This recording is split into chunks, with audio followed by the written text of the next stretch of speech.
ரீசண்டாக நாங்கள் முருகரின் 4ஆம் படை வீடான சுவாமிமலை முருகர் கோவிலுக்கு தாங்க போயிருந்தோம்.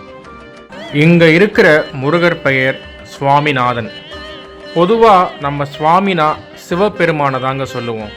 ஆனால் இங்கே இருக்கிற முருகர் பெயரே சுவாமிநாதன் சுவாமி. அதுக்கு என்ன காரணம்னு இந்த வீடியோவில் சுருக்கமாக பார்க்கலாம். கைலாய மலைக்கு சிவபெருமானை பார்க்க சென்றார் பிரம்மர்.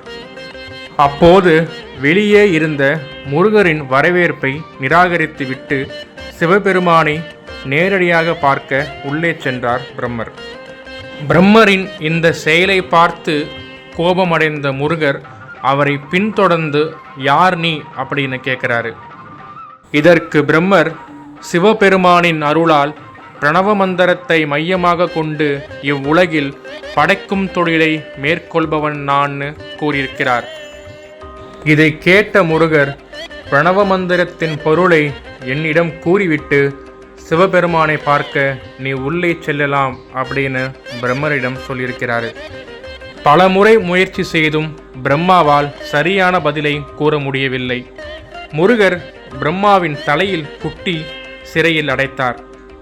இதனை அறிந்து விரைந்து வந்த சிவபெருமான் பிரம்மாவை சிறையிலிருந்து விடுவிக்கும்படி முருகரிடம் கூறினார். தந்தையின் கட்டளைக்கு மறுசொல் பேசாத முருகர் பிரம்மாவை விடுவித்தார். ஆனால் பிரணவ மந்திரத்தின் பொருளை சிவனிடமும் கேட்டார். எனக்கும் பிரணவ மந்திரத்தின் பொருள் என்னவென்று தெரியாது, உனக்கு தெரிந்தால் எனக்கு கற்பிப்பாயா அப்படின்னு சிவன் முருகரிடம் கேட்டார்.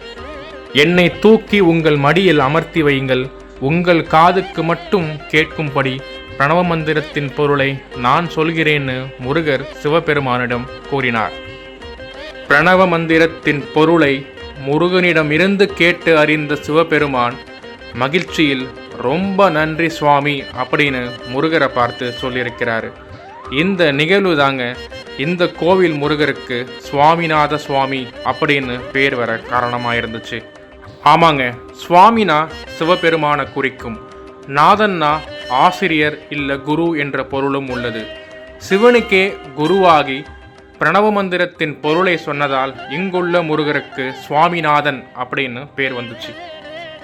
இந்த பதிவு உங்களுக்கு பயனுள்ளதாக இருக்கும்னு நம்புகிறோம்.